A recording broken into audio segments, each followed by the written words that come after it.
Hello friends. अभी बरेली में एक real estate company messrs Ganga Infracity Limited करके थी, जिसने कि लोगों से बहुत सारा पैसा इन्वेस्ट करवाया और ये कह के करवाया कि वो उन्हें 5% पर एनम यानी 60%, 5% पर मंथ यानी कि 60% पर एनम तक का ब्याज देगा।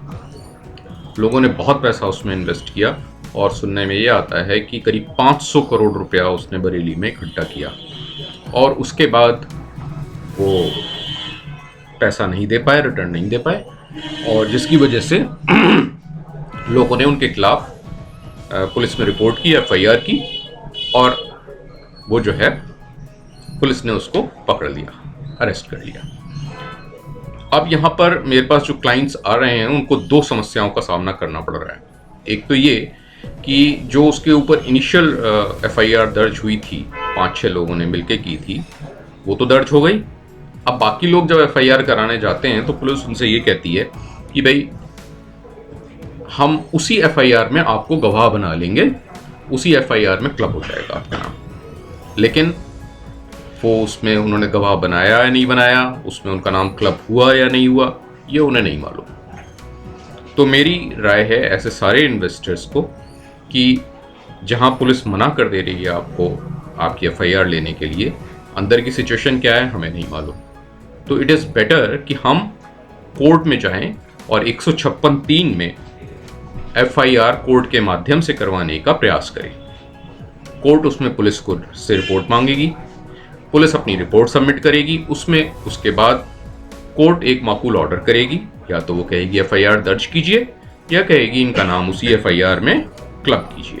जो भी होगा ऑन रिकॉर्ड होगा, आप ऑन रिकॉर्ड आ जाएंगे, आपकी एफआईआर ऑन रिकॉर्ड आ जाएगी। ये बहुत ज़रूरी है अपने इंटरेस्ट को सेफ गार्ड करने के लिए। नंबर 1 बात। नंबर 2 बात, आप जो भी एफआईआर दर्ज कराते हैं वो इस बात की होती है कि किसी व्यक्ति ने आपके खिलाफ कोई क्राइम किया है और उस क्राइम की उसको सजा मिलनी चाहिए। तो उसको उसकी सजा मिलेगी ट्रायल होने के बाद। लेकिन एफआईआर कराने का ये मतलब कहीं नहीं होता है कि वो आदमी आपके पैसे वापस भी करेगा। पैसे वापसी का मुकदमा नहीं होता है।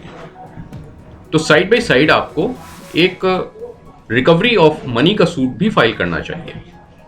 अब यहां पर चूंकि इन्वेस्टर वाला केस आ रहा है, तो आप सिविल सूट ना दायर करके आप रेस्पेक्टिव डिस्ट्रिक्ट कंज्यूमर फोरम में एक कंज्यूमर केस भी फाइल कर सकते हैं।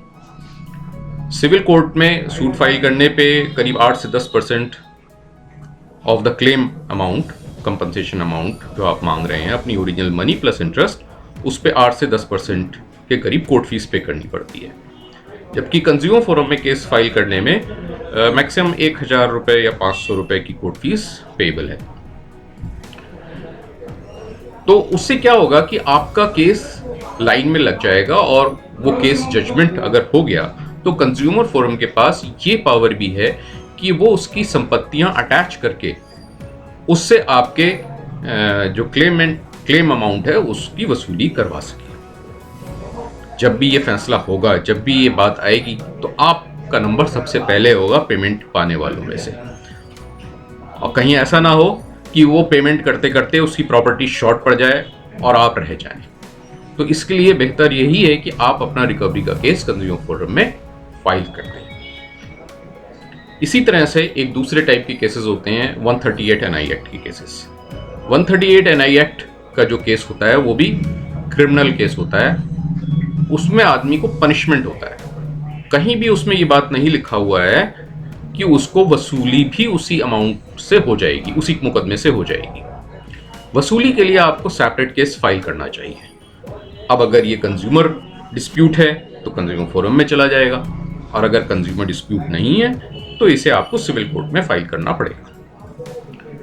तो इसलिए ये बात हमेशा ध्यान रखें कि क्रिमिनल केस फाइल करने के साथ साथ अपने रुपए की वसूलियाबी का एक मुकदमा भी फाइल कर दें। Thank you.